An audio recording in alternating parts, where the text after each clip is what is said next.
ओम शांति। कैसे बाबा का परिचय मिला आपको? शुरुआत कैसे हुई? शुरुआत की एक अद्भुत सी कहानी है और वो कहानी भी एक ऐसी कहानी है कि जो मतलब देखने में तो ऐसे लगेगी कि ऐसा कैसे संभव है। हमारे खानदान में कभी भी लड़की का जन्म नहीं हुआ था। अच्छा। हाँ, तो कभी भी मतलब जैसे पीढ़ी दर पीढ़ी फादर, हमारे 2 भाई थे, उनके फादर अकेले थे, उनके फादर 4 भाई थे। जो बही खाता होता है कम से कम 5-7 पीढ़ियों का तो रखता ही है पुराने ज़माने में, और तो कोई कंप्यूटर सिस्टम तो था नहीं, यही सिस्टम था। तो कन्या ने जन्म नहीं लिया था। तो जब मेरा बर्थ हुआ तो क्योंकि पापा ऑफिसर थे तो बहुत एक आह्वान था कि कन्या हुई है, कन्या हुई। मुझसे बड़ा भाई है एक। तो मम्मी बताती है तेरे माथे पर एक सितारा सा चमकता था और एक अलग ही कुछ था। तो मुझे भी कुछ इतना याद है, मैं इतनी छोटी थी कि मुझे कोई बिठा दे तो मैं लेट जाती थी, मुझे कोई खड़ा कर दे तो मैं गिर जाती थी। मतलब इतना मुझे याद है, इतनी छोटी थी मैं। क्योंकि बच्चा जो खड़ा करे गिर जाए तो कितना होगा, 1.5, 2, 3 साल के बीच में था जी। तो उस समय मैं मतलब मुझे एक सितारा दिखता था, आया आया गया गया, और ये ब्रह्मा बाबा दिखते थे। ब्रह्मा बाबा बहुत मुझसे बातें करते थे और वो बातें मैं किसी को शेयर नहीं, छोटी थी इसलिए मुझे शेयर नहीं कर पाती थी। लेकिन बाबा की इतनी आवाज़ होती थी, आओ चले आओ चले। बाबा की जो ऐसे हाथ रख के मूंछ पे और उजला उजला बाबा एकदम ऐसे करके बड़ी एक मतलब अलौकिक अदा के साथ कहते थे, चले बच्ची आओ तुम्हें बॉम्बे दिखाते हैं। और बॉम्बे का तो मुझे मतलब ही पता नहीं था, मुझे तो यही नहीं पता था हमारे गांव का नाम क्या है, पिताजी का क्या नाम है, कुछ नहीं। आओ बॉम्बे चले। तो बॉम्बे में मैंने देखा कि बाबा मुझे दिखा रहे थे, बच्ची तुम्हें इन सब का उद्धार करना है। मैंने वहाँ देखा कि बच्चों को महिलाओं को बच्चों को पकड़ करके एक ऐसी फैक्ट्री में ले जाते हैं और ले जाने के बाद जो ले जाते हैं वो तो ले ही जाते हैं। जो फैक्ट्री में लोग थे वो प्रार्थना करते थे थोड़ी देर और उसे ट्रैक्टर जैसी कुर्सी पे बिठाते थे और थोड़ी देर में खून अलग, हड्डियाँ अलग हो जाती थी। तो लेकिन वो पहले पूछते थे तुम्हें क्या तकलीफ है, तो कुछ शेयर करती थी वो महिलाएं। लेकिन फिर ईश्वर को याद करके, मसीह को ऐसे करके, तो बाबा कहते थे बच्ची तुम्हें इन सब का उद्धार करना है, इस मायावी नगरी का तुम्हें उद्धार करना है। तो बस ये केवल मुझे दिखता था। फिर इसका रिजल्ट ये हुआ कि घर में जो भी कथा कीर्तन हो, मकान बने, उस पर कड़ी बना लगाते थे, चौखट लगाते थे, तो लड़कियों को ही कुछ देते हैं, तोता बनवाते थे उस पर पहने शगुन के लिए। तो अगर वो किसी और से करा लेते थे कि भाई उस समय ये थोड़ी पता था किसी और से क्यों कराएं, पंडित बुलाए जाते हैं, अच्छे विधि विधान से सब होता है। अगर वो विधि विधान से कुछ कर लेते तो हमारे घर में बड़ा नुकसान होता था। हमारे घर में कभी दूध नहीं होता था, दूध देने वाले पशु खत्म हो जाते थे। तो फिर उन्हें आवाज़ आती थी कि तुम्हारे घर में सबसे बड़ा पंडित मौजूद है। अब कौन समझे कौन समझे। तो एक बार तो दूध देने वाली भैंसी भाग गई, उसके थन फट गए, तो घेर घार के लाए तो मुझे चाटने लगी वो। तो कहा इसके ऊपर कोई उतार के इसे खिला दो, कुछ ठीक हो गई वो। तो छोटे छोटे ऐसे काम होने लगे थे। फिर क्या हुआ, 5-6 साल की मैं थी तो सूरज भाई आए थे। हाँ, 5-6 साल की मैं थी तो सूरज भाई आए थे। वो धीमे धीमे आ रहे थे, जैसे धीमे बाबा के बच्चे चलते हैं, और बड़े लंबे समय के बाद घर आए थे। तो प्रधान ने ढोल बजवाया था, सारे में बड़ी खुशियाँ मनाई गई थी, क्योंकि लोगों ने ये सोच लिया था कि वो रहे नहीं, क्योंकि वो टॉपर थे और उसके बाद कोई ऐसा कोरस्पोंडेंस तो रहा नहीं था, कम्युनिकेशन था नहीं उस समय, फोन वगैरह 4 भाई थे, मामा के बेटे हैं वो, 4 भाई थे। तो सबसे बड़े थे। घर बिल्कुल मातम में बदल गया था जब ये घर से निकले। छोटा वाला भाई पढ़ ही नहीं पाया था, तो मतलब 5वीं में शायद फर्स्ट एडमिशन हुआ था इस शर्त पे कि अगर मैथमेटिक्स का ये सवाल निकाल देगा 8th क्लास का तो हम एडमिशन ले लेंगे। इतना बड़ा ढींग जो है, वह पहले ही 7 साल में एडमिशन होता था, 6 या 7 के अंदर। तो सूरज भाई आ रहे थे तो धीमे धीमे आ रहे थे, मुस्कुराते हुए। मुझे एक चीज़ बहुत अच्छी लगी, क्योंकि जब ये सब आए, सफ़ेद कपड़े वाले और बहुत थे, तो पापा भी ड्रेस पहन के ऑफिस के लिए जब तैयार होते थे, इतना सब प्यार करते थे बेइंतहा, उसके तो वर्णन बताया नहीं जा सकता। तो भी ऑफिस के समय अलग कर देते थे, अभी से पकड़ो, ये कोट खराब कर देगी, ये कर देगी, ऐसे ना पैर हटा के गोद लेते थे। जब ये आए उन्होंने मेरे गंदे पैरों सहित मुझे गोद ले लिया सफ़ेद कपड़ों में। एक तो मेरे दिल पे ये छाप लग गई, छोटी सी गई, और मैं उन्हें देखती ही रही। वो यूँ बैठे थे रात को मुस्कुरा के, बाबा को याद कर रहे होंगे। हमारे लिए तो 4 बजे रात ही थी, जी है ना। जी हाँ, तो सबके मेहंदी रचाई गई थी। जब ये आए तो मैं ऐसे ही मेहंदी रचाए भैया जी को देखती रही, और भैया जी ऐसे ही सोई रही। तो भैया जी ने किसी से ये कहा, ये ब्रह्मा कुमारी बनेगी, अरे वाह, ये ब्रह्मा कुमारी बनेगी। वो बार बार उनकी ध्यान मेरे ऊपर चला जाता। घूम फिर के, मैं इतनी छोटी थी, मेरे से उनका कोई काम तो था नहीं उस समय, क्योंकि बहुत दिनों बाद आए थे, बड़े बड़े लोग मिल रहे थे, परिवार वाले मिल रहे थे, माताएं रो रही थी, बेटा मत जाना, तरह तरह की चल रहा था एक अभियान, बहुत महोत्सव था। कहाँ मैं छोटा बच्चा, मेरे पे कहाँ किसका ध्यान जाएगा, लेकिन ध्यान हटा के छिटक के उनका ध्यान मेरे ऊपर आ जाता था। कि मैं ऐसे कहती थी कि भैया जी रात को क्यों हंस रहे थे आप, तो बस इतना ही ऐसे करके ना, जैसे बच्चे को यूँ करते हैं, ऐसे होठों पे हाथ लगा के कहती थी, शिव बाबा याद है ऊपर रहता है वो। तो मेरे दिमाग में ये बात आ गई थी कि शिव बाबा ने इन्हें पकड़ लिया है, वो छोड़ते नहीं है। बड़ी मुश्किल से छुटा के मैं हाथ वार देख रही थी, भैया जी के रस्सी वस्सी तो नहीं बंधी होगी ये कि पैर वैर पे, ऐसे ये क्यों कहते हैं कि अभी सीजन चल रहा था, नहीं आ सकते हैं। कई डेथ में भी नहीं आ पाए थे, बहुत अजीब डेथ हुई थी, जी तब भी नहीं आ पाए थे। तो ऐसा लग रहा था कि पक्का भगवान है जो आने नहीं देते हैं उनको। हाँ, पक्का भगवान है, पर वो ऐसे क्यों बांध लेते हैं। मैं कहती थी, भैया जी आप एक बार ले चलना, भगवान से हमको सामन करेंगे, आपको ऐसे ना बांध के बांधे, छोड़ दिया करें। हाँ, और आप क्यों हंस रहे थे रात को? तो बाबा को तो याद करते बच्चे सभी मुस्कुराते हैं, और बाकी बाबा के अलावा तो दुनिया में मुस्कुराहट तो बड़ी महंगी है। फोटो वाला भी कहता है कि थोड़ा मुस्कुराइए, फिर कहता रहने दो, बिना मुस्कुराए अच्छे लग रहे, क्योंकि मुस्कुरा के तो तुम्हारी सूरत बिगड़ गई, क्योंकि टेम्परेरी मुस्कुराते हैं, ओरिजिनल मुस्कुराहट किसी के चेहरे पे है नहीं। तो फिर भैया जी के तो ध्यान में हम आ गए होंगे, फिर भैया जी जल्दी जल्दी आने लगे। अच्छा, उनको मतलब जैसे बड़ा लगाव जैसे हो गया था, हमें तो नहीं पता, लेकिन ऐसे अब याद तो है ना सब कुछ। हाँ, प्यार करते।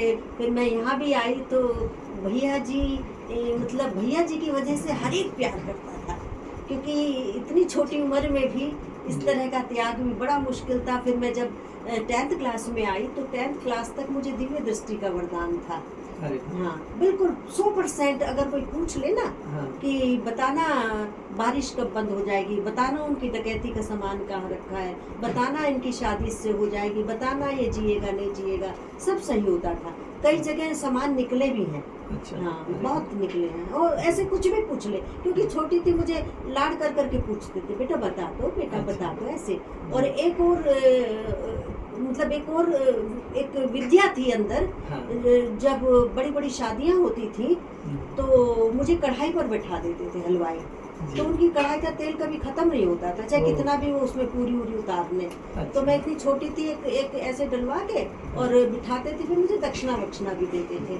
तो मुझे क्या देते हो, घर वालों को देते होंगे, पापा तो बहुत रॉयल थे, क्योंकि अब उन्होंने बुआ नहीं देखी, बहन नहीं देखी, तो ऐसे लेते नहीं थे। लोग कहेंगे कि अब कन्या है तो इसी की कमाई शुरू हो गई है, बिल्कुल नहीं लेते थे।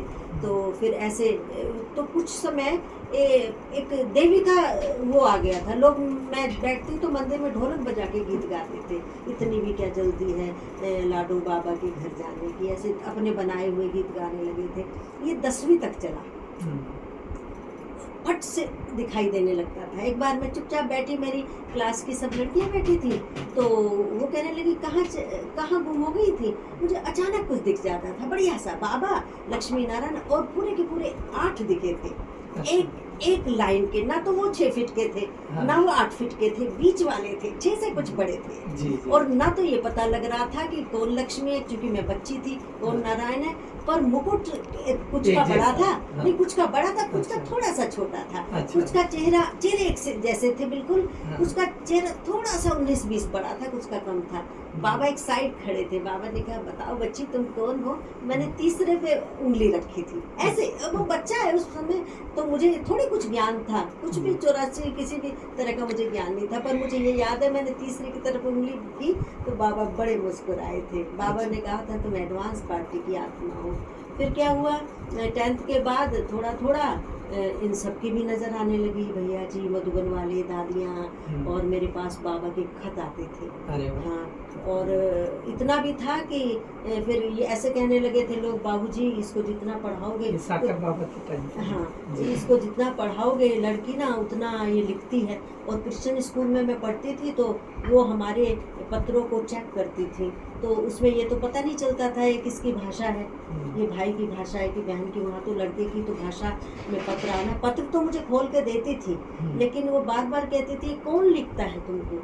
मैं कहती थी शिव बाबा लिखते हैं, मुझे ज़्यादा जानकारी नहीं, ये कौन लड़का है। अच्छा। बातें तो बहुत अच्छी लिखता है, पर उनको तुम कहो कि ये ना लिखे इसमें, ऐसे अच्छा। ऐसे। हाँ, लेकिन मदर थी वो, हाँ।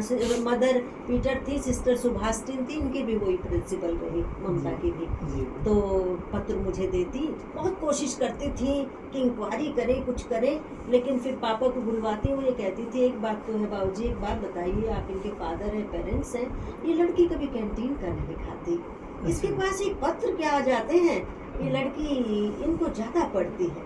अच्छा। और हाँ, इन पे बहुत ध्यान देती है। तो फिर उनको तो फिर लगेगा ही कि इसका ये छुड़वाया जाए कैसे न कैसे, है ना, युक्ति से, प्यार से।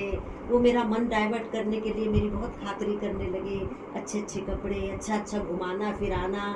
लेकिन जहाँ भी ले जाते हो सब कहते थे बाबूजी एक आग्रह है आपसे, हम कुछ नहीं चाहते, आप हमें इस लड़की को हमें थोड़े दिन के लिए दे दीजिए। अभी समझिए कि मुझे याद ही नहीं, घाट घाट का पानी पिया, कहाँ नहाई, कहाँ खाया, लोग मेला ले जाते, कोई गंगा घाट पे कुंभ मेला हुआ, मोदी नगर हुआ, दीदी आई हुई थी मनमोहिनी, कहाँ कहाँ सब ब्रह्मा कुमार ले जाते, लाड़ करते, वल्लभ भाई, भोपाल, ये सब बहुत लाड़ करते थे, इतना लाड़ करते कि बस यही पता नहीं लगता था मैं हूँ कहाँ इस समय। सूरज भाई ढूंढा करते थे। हाँ, फिर प्रतिबंध लगने लगे थोड़े थोड़े से। फिर 12वीं क्लास आते आते, 12वीं क्लास में रेगुलर पढ़ती थी, 12वीं क्लास आते आते और प्रतिबंध थोड़े से लगाए। तो पापा पूछा करते, पापा का एक बहुत अच्छा एक रॉयल संस्कार था कि जो ये कहते थे कि बच्चे पढ़ें, और शादी भी कोई बहुत ऐसी चीज़ नहीं है छोटे बच्चों के सामने, और वो शादी अगर हमारी होती भी ना, वो कर भी नहीं पाते। अच्छा। हाँ, क्योंकि कभी देखी नहीं थी घर में अच्छा। लड़की को विदा हाँ, करना, कैसे है ना। करना? वो लोगों से ऐसा कहते थे कि जी। भाई मैं जिसे करना है, अभी तो पढ़ रहे हैं बच्चे, जिसे करना है देख लेना, कर लेना समय से जो भी हो, लेकिन अभी शादी की बात मुझसे, और मैं कर नहीं पाऊंगा, बिल्कुल सीधी बात है। और बच्चे अगर नहीं चाहेंगे तो मैं तो बिल्कुल ही नहीं करूँगा, ये बच्चों के ऊपर, ये तो हमें पक्का पता लग गया था उनका। लेकिन कुछ बातों से वो ये कहने लग गए थे, क्योंकि थे तो दुनियावी, है ना, तो वो ये कहते थे कि एक बात बताओ बेटा, तुम यहाँ सोती हो, कभी कभी पापा के पास भी सब सोते थे। पहले तो संगठन में सारे के सारे 6 बच्चे तो 6 के 6 ही, बड़े बड़े पलंग होते थे, सब सोते थे वहीं पे। तो पापा ये कहते थे अच्छा एक बात बताओ बेटे, विद्वान, रामायण पढ़ो, इतने बड़े बड़े ऋषि मुनि हुए हैं, आज तक किसी ने कहा है भगवान मिला है? तुम ऐसा क्यों कहती है भगवान? अच्छा भगवान मिला है तो हम उल्लू के पट्टे हैं कि सबसे पहले तुझे, जिसे नाक पोछनी नहीं आती, वो तो बहुत सारी बातें कहते थे, जिसे अपनी लैट्रिन धोनी नहीं आती, तो तुझे भगवान मिले और हमको भगवान नहीं मिले हैं? कैसे? आगे से जुकाम होगा तो गोली से बाबा लाएगा। शुरू में तो हंसी हंसी में चलता रहा, लेकिन फिर ये बहुत सीरियस मैटर बन गया था। अच्छा। फिर उन्हें लगने लगा था कि ये लड़की जो है ना, इस लड़की को सफेद कपड़े वालों ने काफी भड़का दिया है। फिर तो उनका सूरज भाई जी के ऊपर गुस्सा हाँ निकालते करते थे, वो कहते थे अगर वो यहाँ आया तो हाँ। साबुत पैरों से नहीं जाएगा वापस। अच्छा। हाँ। जी। और जब वो आते थे वास्तव में तो पता नहीं कौन उन्हें बांध देता था, वो जमीन पे बैठ जाते थे पापा।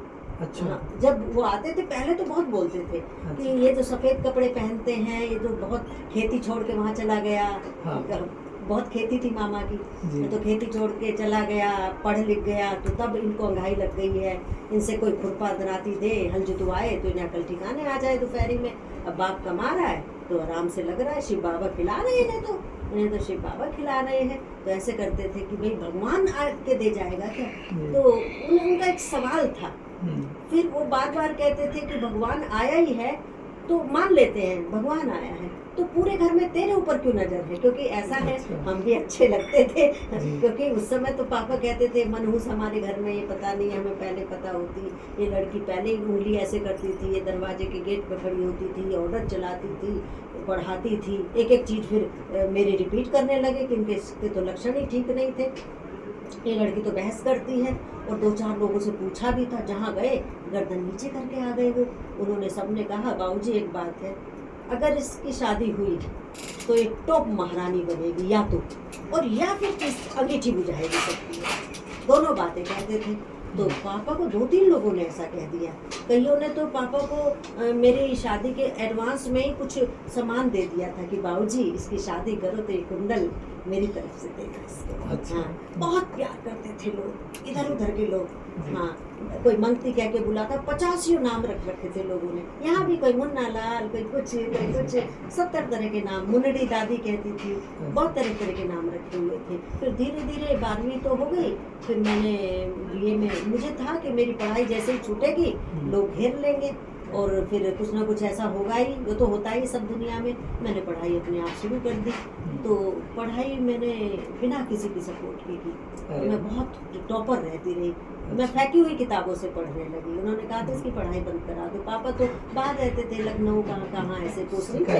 हाँ हाँ, तो मैं अपने आप पढ़ने लगी और उन्हें खराब सा लगने लगा। फिर तो बहुत संघर्ष आ गया, इतना बड़ा संघर्ष आया था, वो बीच की बातें हैं सारी तो क्या बतानी, ममता थी बहुत छोटी है। तो एक बार मैंने, मतलब पापा धूम में लेटे हुए थे, पापा बीच बीच में मुझे, मैं जबान लड़ाती थी, ये तो पक्की बात है। वो कहते थे हनुमान जी की तूने लैट्रिन धोई थी, तूने छठी पूजी थी उसकी, हाँ रामचंद्र जी तेरे से पूछ के ये किया था उन्होंने, खबरदार थे राम के बारे में, हनुमान जी के बारे में ऐसा कहा। मैं ये कहती थी पापा पूछ वाले भगवान नहीं हो सकते, ऐसे नहीं होते। जितना मुझे पता था, इतनी शार्प तो नहीं थी बुद्धि, बीच बीच में टोक देती थी।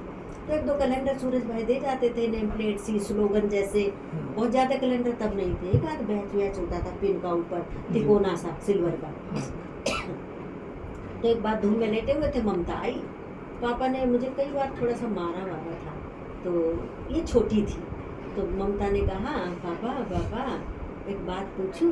हाँ पूछो। खेलने लगे, ऐसे बच्चे से तो सब खेलते हैं, क्योंकि डिस्टर्ब तो रहने लगे थे मुझसे बड़ी से, और तो कोई मनाने वाला था नहीं उनको।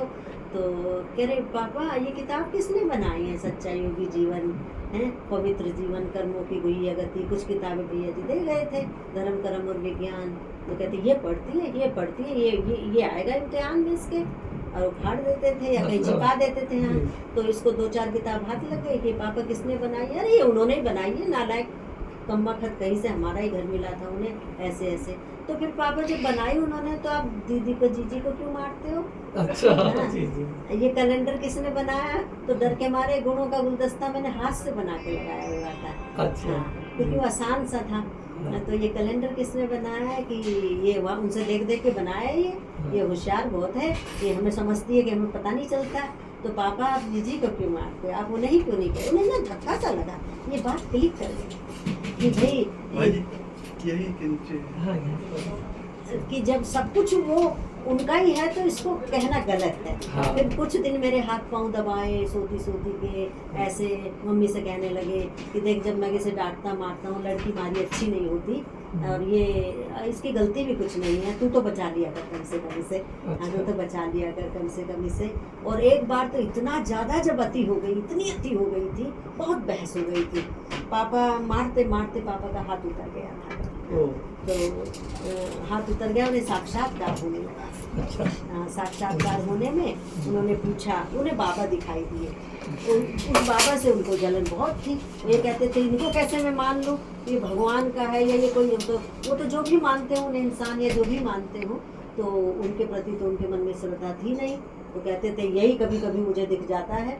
और बाबा ने खिलौना सा बनाया हुआ था, एक झूला सा, पापा बताते हो तो उन्हें पता है। और हालांकि मारते मारते हाथ टूटा, तो जो मुझे बुलाया ना बेटे करके, तो मुझे लगा कि चलो पापा का हाथ तो टूट गया, मैं भी आज मेरा भी अंत है। मैंने बाबा को खत लिख दी थी, बाबा मेरा जन्म अगर आसपास कहीं हो तो ये मरना बहुत बेहतर है। उस पत्र ने बड़ी खलबली माउंट आबू मचाई थी। हाँ, बाबा खुद मेरठ आए थे।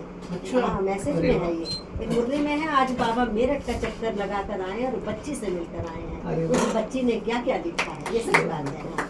तो फिर जो है पापा ने कहा बेटे तुम्हारा आश्रम क्या है, मैं चोरी चोरी जाया करती थी मेरठ में, तो मुझे लगा मैं लेके जाऊंगी तो मेरे को कोलपट्टी में दादी से फोन तो होते नहीं थे, ये कह दूं कि पापा आ रहे हैं और बताना मत मैं आती हूँ, तो वो तो मुझे सामने जाके बैठूंगी तो दादी तो बता ही देगी कि ये तो आती है, बच्ची अच्छी है या जो भी बोले, तो मैं तो और पिटूंगी। फिर जब भाई पापा वहाँ गए तो ये साक्षात्कार हुआ, तो बाबा ने उन्हें दिखाया, झूले में बिठाया मुझे, मैं भी बैठी, ये भी बैठी, दर्शन भी बैठी और मधु भी बैठी, फिर धीरे से ममता भी बैठी और वो उड़न खटोला उड़ चला और बाबा उसमें खड़े थे। तो उस पापा ने, ये बिल्कुल सही बात है सबके सामने की पंचायत हो रही थी, पापा ने ऐसे कहा धर्म सिंह ये बेटियां तेरी है नहीं, भूल जा भूल जा भूल जा।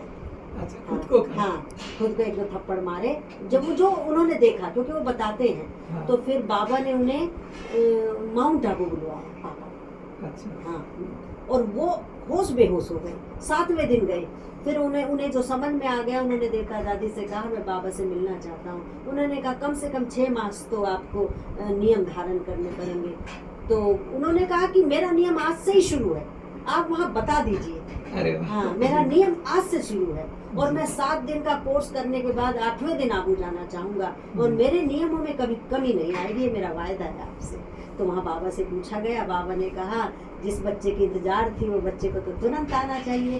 और बाबा इतना लंबा फर्रा लिख के ले गए थे कि और तो कुछ हमें चिंता है नहीं, लेकिन हमारे बाद इनका क्या होगा, ये कहाँ रहेंगी। पापा ने जी जी बहुत सारा पतला पतला लिख रखा था जो जेब में मोटा ना लगे, अच्छा। सफेद कपड़ों में दिखे नहीं, जी। चोरी से लिख के ले गए थे। वाह। हाँ, और बाबा के सामने जब बाबा ने उनसे मिलते रहे तो उन्हें कॉन्शियस भी नहीं थी।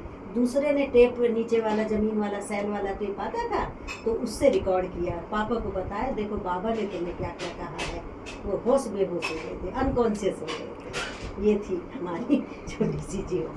बहुत आनंददायक। बाबा मतलब डायरेक्ट बाबा की आपके ऊपर जनून था, बहुत जबरदस्त जनून था। मुझे साकार बाबा लगता मतलब है अव्यक्त बाप दादा दोनों, शिव बाबा और बाबा और दोनों की इतना ही दृष्टि- नहीं कि मतलब दादी जानकी, दादी चंद्रमणि, दादी प्रकाशमणि, सबके प्रति इतनी अट्रैक्टिव थी, बल्कि बहुत शैतान थी मैं। शैतान मैं करती थी और सबके नाम लग जाता था। मैं देखने में बड़ी कई लोग कहते थे बगला आ गया, जैसे लोग में बैठते थे कहते थे बगले।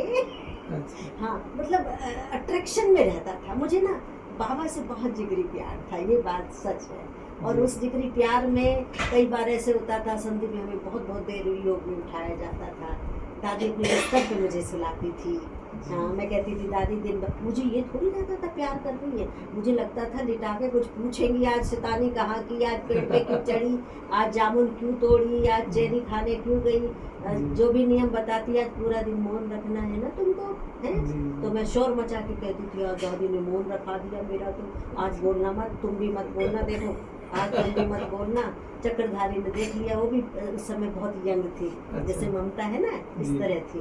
हाँ, कह रही जब मौन है तो बोलना नहीं होता, यहाँ लिख लो।